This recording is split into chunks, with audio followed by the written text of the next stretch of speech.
Hello students, पिछले video में हम लोग कुछ गुरुत्वाकर्षण के आंतरिक प्रश्न लगा रहे थे। उसी क्रम को आगे बढ़ाते हैं। गुरुत्वाकर्षण के कुछ और आंतरिक प्रश्न आज देखते हैं।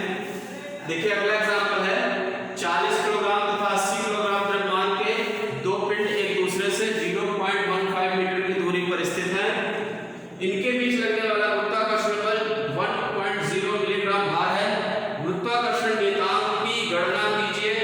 जी स्मॉल जी, इसको गुरुत्वीय त्वरण कहते हैं। ये दिया गया है 10 मीटर पर सेकंड स्क्वायर। ठीक है, देखिए क्या क्या दिया गया है। दो द्रव्यमान है, एक है M1 जिसको हम ले रहे हैं 40 किलोग्राम, दूसरा है हमारा M2 जिसको ले रहे हैं 80 किलोग्राम। आर हमारा दिया रहा है 0.15 मीटर। अब गुरुत्वाकर्षण बल दिया रहा है वो है 1.0 मिलीग्राम भार। और वो निकालना क्या है, ग्रेविटेशनल कांस्टेंट जी कैपिटल और ग्रेविटेशनल एक्सेलरेशन दिया गया हमारा 10 मीटर पर सेकंड स्क्वायर। ठीक है, ये वैल्यू हो गई। एक चीज आप देखिएगा, सब तो कैसे किलोग्राम में मीटर में है, मीटर पर सेकंड में, केवल ये मिलीग्राम भार में है, तो इसको हम चेंज करेंगे। ठीक है, तो देखिए चेंज कैसे होगा। F जो दिया गया है वो है 1.0 मिलीग्राम भार। ठीक, अगर मिलीग्राम को किलोग्राम बदलते हैं तो 10⁻⁻6 kg आएगा। अब ये हो गया केजी में, किलोग्राम भार हो गया। अभी तक ये मिलीग्राम भार में था। मिलीग्राम को ग्राम में बदलेंगे तो 10⁻3, फिर ग्राम को किलोग्राम बदलेंगे तो फिर 10⁻3, या डायरेक्ट मिलीग्राम को किलोग्राम बदलते हैं तो 10⁻6 लगा दिए। ठीक है, तो मिलीग्राम भार किसमें बदल गया, किलोग्राम भार में। अब चूंकि ये गुरुत्वाकर्षण बल है और बल का मात्रक न्यूटन होता है, जिसको न्यूटन बदलने के लिए या फिर इसको न्यूटन बदलने के लिए गुरुत्वीय त्वरण से गुणा करेंगे। और गुरुत्वीय त्वरण कितना दिया गया है प्रश्न में हमारे 10। ये जो ग्रेविटेशनल एक्सेलरेशन है यही मान यहाँ पर रखा गया है। जब F mg होता है, ये द्रव्यमान के रूप में दिया हुआ था तो गुरुत्वीय त्वरण से गुणा कर दिया, ये हमारा हो गया न्यूटन। अब किसमें आ गया, न्यूटन में। तो इसको या ये भी लिख सकते हैं हम 1.0 × 10⁻⁵ न्यूटन। यहाँ 10 की घात 1 है, यहाँ 10 घात -6 है, एक घात कम हो जाएगी। ठीक, अब हम सवाल को सॉल्व करते हैं। सूत्र क्या करेंगे, फार्मूला हमारे यहाँ कौन सा काम करेगा। F होता है G M1 M2 बटे में R²। हमें निकालना क्या है, इसमें G निकालना है। तो G बराबर हो जाएगा F R² बटे M1 × M2, या G F की वैल्यू रखेंगे ये 1.0 × 10⁻⁵। ठीक, और R की वैल्यू रखेंगे, R ये दिया गया है 0.15 का होल स्क्वायर, और बटे में 40 किलोग्राम M1 है, 80 किलोग्राम M2 है। G बराबर, यहाँ पर देखिए इसको अगर 15 करते हैं फिर 3 10 घात -2 आएगा। इसको हम हटा सकते हैं, इसका कोई मतलब नहीं रहा। 1.0 तो 10⁻⁵ लिख रहे हैं, और जो ब्रैकेट में इसको 15 × 10⁻² लिख रहे हैं, और नीचे 8 32 से ये 4 × 8 × 100 कर रहे हैं। ठीक है, इतना समझ आ रहा है। स्क्वायर अगर इसको हम बोलते हैं, स्क्वायर ये देखते जाएंगे, बोर्ड पर से देख लेते हैं पूरा आ रहा है नहीं। G बराबर ये 15 225 हो जाएगा। 225 गुणित घात यहाँ से कितनी आ जाएगी, -4, और -5 पहले से है, इंटू यहाँ देखिए ये 100 है, 100 का मतलब 10 का स्क्वायर, 10 का स्क्वायर ऊपर जाकर -2 बना देगा, 10⁻²। ठीक, दिख रहा है ना लास्ट में।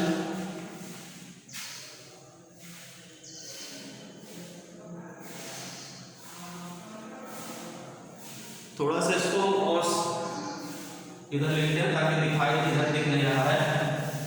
तो इसको यहाँ से हटा करके यही सॉल्व करते हैं इसको, ठीक है, उधर दिख नहीं रहा है तो इसको यहाँ सॉल्व करते हैं, उतना हटा देना है। ये लास्ट स्टेप के बाद यहाँ के बाद यहाँ पे आ जा रहे हैं, ठीक है। तो g इक्वल टू हो गया 10 की पावर ये 15 15 225 और पावर माइनस 4 जाएगा स्क्वायर बोलने पर, इसका स्क्वायर है तो स्क्वायर बोलने तो कितना हो जाएगा 10 की पावर माइनस 5 पहले से है 10 की पावर माइनस 5, ये 10 की पावर 2 है ऊपर जाके माइनस 2 बना देगा 10 की पावर माइनस 2 और नीचे कितना की बचा है 4 और 8 ये बचा हुआ है, ठीक। अब देखिए इसको पहले हम 4 से डिवाइड कर देते हैं, 4 से डिवाइड करेंगे तो यहाँ आ जाएगा 4 पंचे 20, 2 बचेगा 4 छः 24, 1 बचेगा 4 गुना 8, 4 पंचे 20 और भाग कितनी हो गई 4 5 9 2 11 माइनस 11 हो गया, अभी नीचे 8 बच रहा है, ठीक। फिर g बराबर इसको डिवाइड करते हैं तो 8 7 56 और 8 3 24 गुणित 10 घात माइनस 11।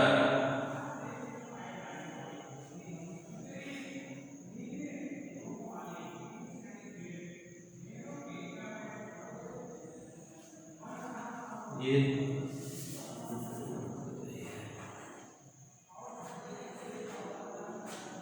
8.03 इसकी यूनिट क्या होती है जी की न्यूटन मीटर स्क्वायर पर किलोग्राम स्क्वायर, तो ये जी की वैल्यू हुई।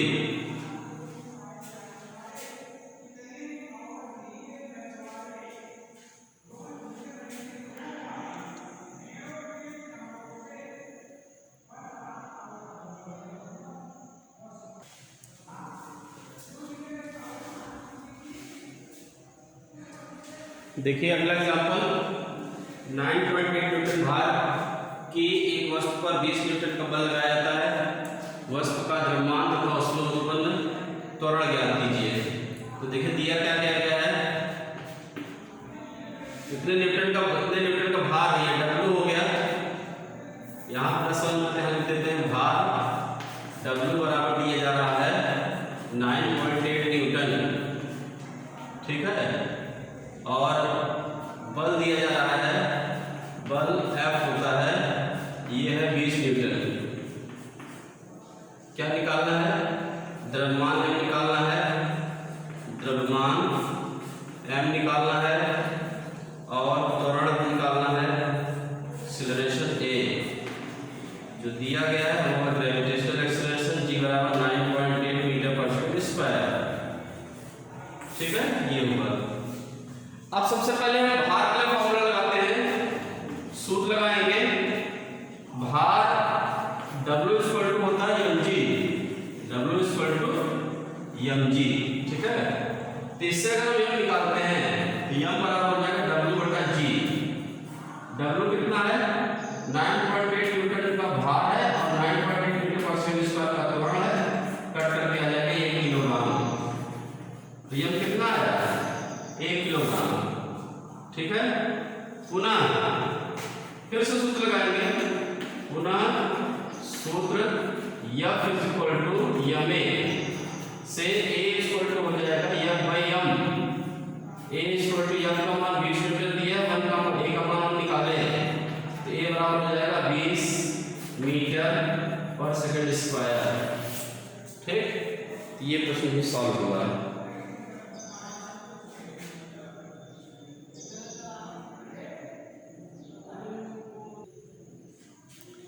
आइए अगला एग्जांपल देखते हैं, दो वस्तुएं क्रमशः H1 और H2 से एक साथ गिराई जाती हैं, मुक्त रूप से गिराई जाती हैं, गिराई जा रही हैं, ठीक नहीं जा रही हैं, गिराई जाती हैं।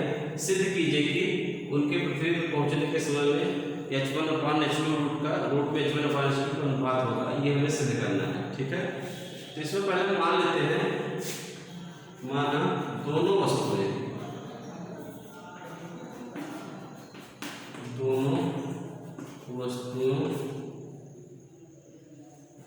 क्रमशः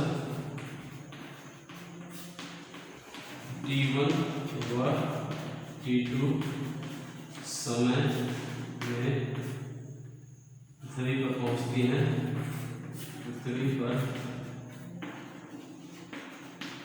पहुंचती है। ठीक, ये तो मान लेते हैं, ये माना दोनों वस्तुएं क्रमशः T1 और T2 समय में पृथ्वी पर पहुंचती हैं। यदि कोई वस्तु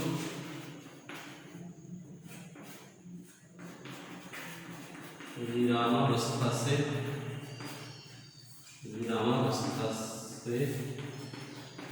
छोड़ी जाती है, गिराई जाती है,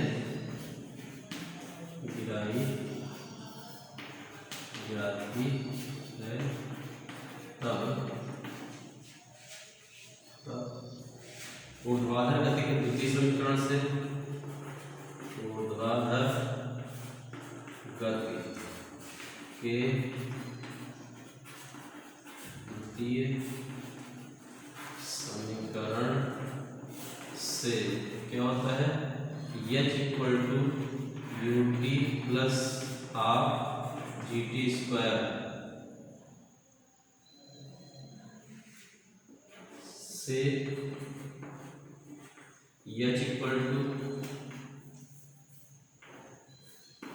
यू, देखिए गिराया जाएगा T 0 हो जाएगा, विरामावस्था से ना U का मान 0 हो जाएगा, प्लस हाफ gt स्क्वायर, तो H बराबर हो जाएगा, H इक्वल टू जो आएगा वो जाएगा half gt square, H equal to half gt square. ठीक, अब हम एक वस्तु के लिखते हैं। पहली वस्तु को पहुंचने में लगा समय, पहली वस्तु को पहुंचने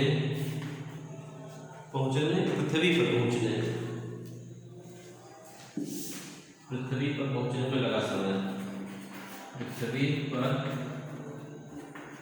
पहुंचने में लगा समय H1 is equal to half G T1 square से, T1 स्क्वायर बराबर हो जाएगा 2H1/g, 2H1/g। ठीक, अब इसी प्रकार से हम दूसरी वस्तु को निकाल लेंगे, तो इधर का हटा देना है। ठीक है, ध्यान रखिएगा, इधर का हटा रहे हैं। दूसरी वस्तु